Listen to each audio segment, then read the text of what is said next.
제5장.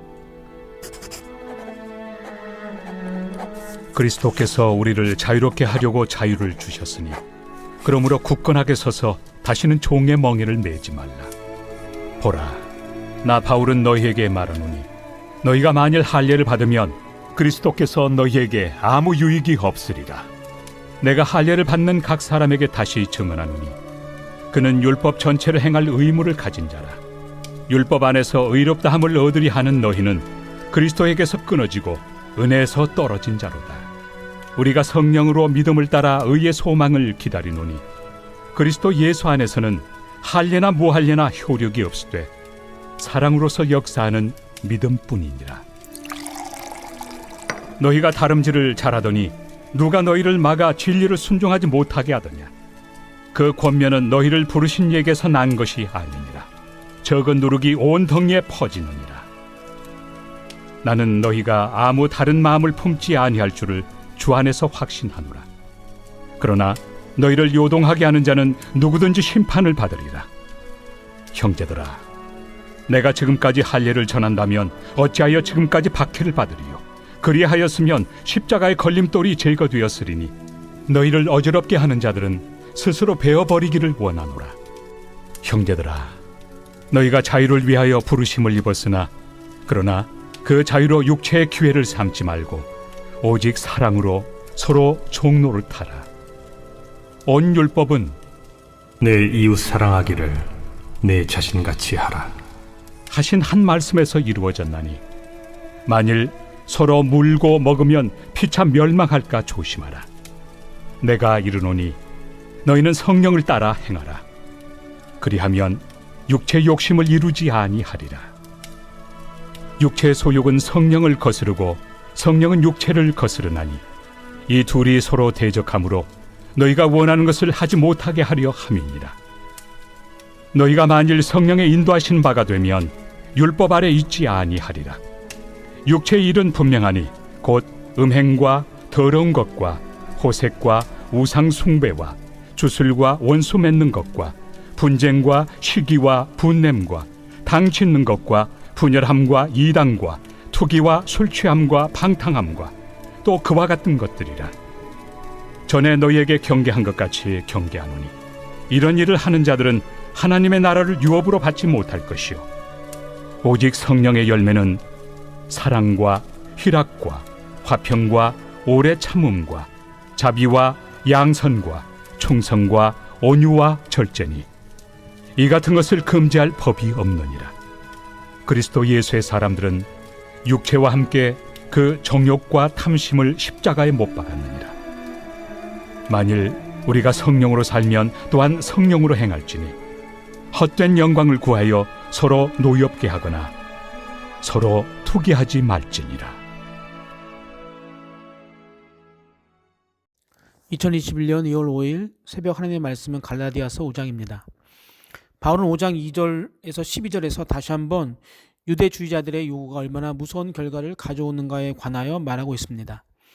유대주의자들은 갈라디아 성도들에게 유대인들처럼 할례를 받도록 요구합니다. 할례를 받는다는 것은 유대교적 삶을 살아가겠다는 것을 뜻합니다. 그리스도와 성령 중심의 믿음의 삶이 아닌 율법 중심의 삶을 살겠다는 것을 뜻합니다. 바울은 이러한 삶을 추구하는 자를 향하여 그들은 그리스도로부터 끊어질 수밖에 없다고 단호하게 말합니다.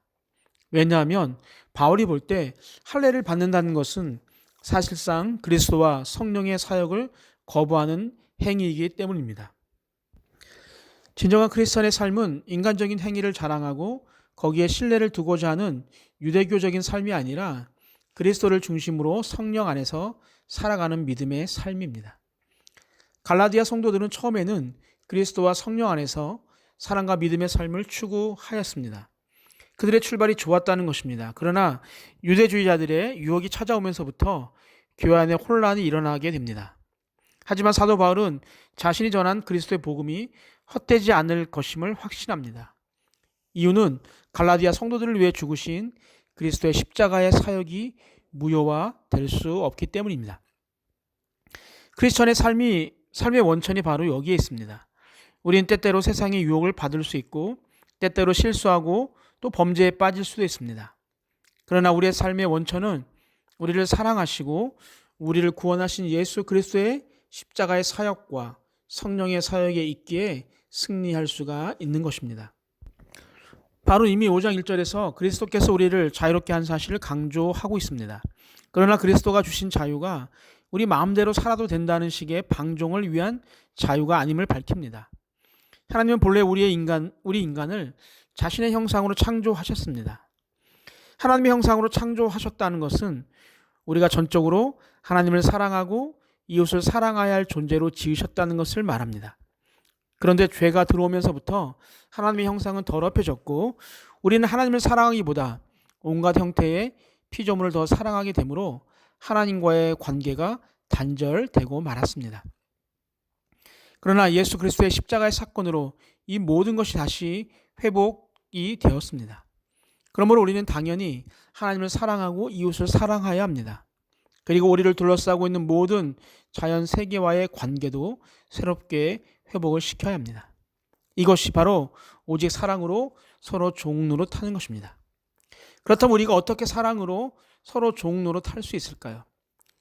어떤 의미에서 우리의 새로운 신분의 회복은 우리의 노력의 산물이라고 하기보다는 그리스도의 복음을 통해서 즉각적으로 주어지는 은혜의 선물이고 믿음의 유산입니다. 그러나 새로운 신분의 지속적인 유지, 죄로부터의 자유로운 신분의 계속적인 유지는 즉각적으로 완성되는 것이 아닙니다. 오히려 오랜 시간을 통해서 계속적으로 이루어져야 할 과정입니다.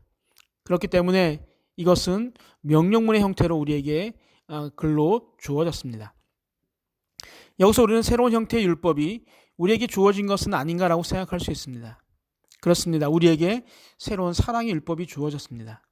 그러나 이 사랑의 율법은 지난날 이스라엘 백성에게 주어진 옛 율법과는 분명히 차이가 있습니다. 왜냐하면 이 사랑의 율법은 이미 그리스도께서 십자가를 통하여 성취된 율법이요 십자가 사건의 재현이기 때문입니다. 그래서 예수님은 요한복음에서 이를 옛 율법과 구분하여 새 계명이라고 말씀하셨습니다.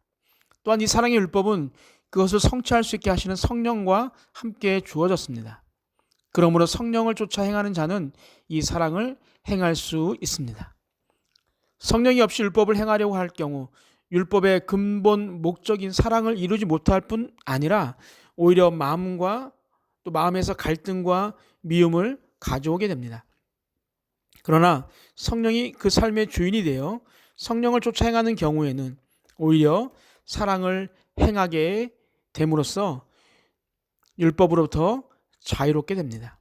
그러므로 우리는 성령을 쫓아 행하는 자가 되어야 합니다. 성경은 모든 사람은 육체를 따라 살든지 성령을 따라 살든지 어느 하나를 따라 살아가게 된다고 말하고 있습니다. 육체든 성령이든 그 어느 쪽에도 속하지 않은 중립적인 것은 없다고 말하고 있습니다. 육체를 따라 산다는 것은 예수 믿기 이전의 죄와 죽음과 사탄의 세력에 종노릇하는 삶을 가리키고 성령을 따라 산다는 것은 성령이 삶의 주인이 되어 그리스도 중심의 삶을 사는 것을 말합니다. 한 사람이 육체를 따라 사는지 또 성령을 따라 사는지 알 수 있는 것은 나무를 그 열매를 보고 알 수 있는 것처럼 그의 삶에서 나타나는 열매입니다. 육체를 따라 사는 자는 온갖 형태의 윤리적이고 종교적이고 사회적인 범죄를 저지르게 됩니다. 그러나 성령을 따라 사는 자는 성령이 가져오는 사랑과 희락과 화평과 오래 참음과 자비와 양성과 충성과 온유와 절제 등의 열매를 맺게 되는 것이죠. 성경은 육체를 따라 사는 자들은 하나님의 나라를 유업으로 받을 수 없다고 단호하게 말합니다. 반면에 성령을 따라 사는 자들은 율법조차도 반대하지 않는 열매를 맺게 된다고 말하고 있습니다. 그렇다면 우리가 어떻게 육체를 따라 살지 않고 성령을 따라 살 수 있습니까? 바울은 이 문제와 관련해서 그리스도 예수의 사람들은 육체와 함께 그 정욕과 탐심을 십자가에 못 박았느니라 라고 말하고 있습니다. 곧 자신의 옛사람은 이미 그리스도의 십자가의 죽음에서 함께 죽었다는 사실을 기억하고 날마다 자신의 육체를 쳐서 복종시켜야 성령을 따르는 삶을 살 수 있다고 말하고 있습니다. 바울은 우리가 성령으로 살면 이라는 말씀을 통해 모든 참된 크리스천은 이미 성령의 사람이 되었음을 강조합니다. 갈라디아 사람들이 바울이 전한 복음을 듣고 믿을 때 이미 성령을 선물로 받은 것처럼 모든 크리스천은 예수 그리스도를 믿을 때 예수 그리스도의 영이신 성령을 받게 되는 것입니다. 그러나 성령을 받는 것과 성령을 따라 사는 것은 서로 다릅니다. 성령을 받아 크리스천이 되는 것은 우리의 신분에 관한 것이고 이것은 전적으로 그리스도의 은혜로 주어지는 것이며 믿음의 결과입니다. 그러나 성령을 따라 크리스천의 삶을 지속적으로 사는 것은 우리의 행위가 동반되는 것이며 또한 계속적인 과정입니다. 그래서 바울은 우리가 성령의 사람이라면 곧 우리가 크리스천이라고 한다면 마땅히 우리에게 주어진 성령을 따라 행동하여야 한다라고 권면하고 있는 것이죠. 우리의 모든 삶을 성령께서 주관하시도록 우리의 삶의 열쇠를 성령님께 맡겨야 한다는 것입니다. 우리의 삶을 성령께 맡기고 성령의 인도하심을 따라 사는 자는 자기 중심의 삶을 살지 않게 됩니다. 이웃과 서로 다투거나 서로 시기하지도 않게 되죠. 오히려 성령의 열매를 통해 이웃 사이의 사랑과 신뢰와 평강이 넘치게 됩니다. 바로 이것이 성령이 지향하는 세상이며 이것이 바로 이 땅에서 이루어지는 하나님의 나라입니다. 이 나라를 체험하는 자가 또한 완성된 하나님의 나라에 들어갈 수 있게 된다는 것을 마음속에 품고 살아가게 되기를 주님의 이름으로 축복합니다. 우리 함께 기도합니다. 첫 번째, 허울 많은 나에게 자유를 주신 주님의 은혜에 감사하는 자가 되게 하옵소서. 두 번째, 내 삶의 원천이 그리스도의 십자가 사역과 성령의 있음을 깨닫게 하옵소서. 마지막, 육의 열매가 아닌 성령의 열매를 맺는 삶을 살게 하옵소서. 우리 함께 기도하시겠습니다.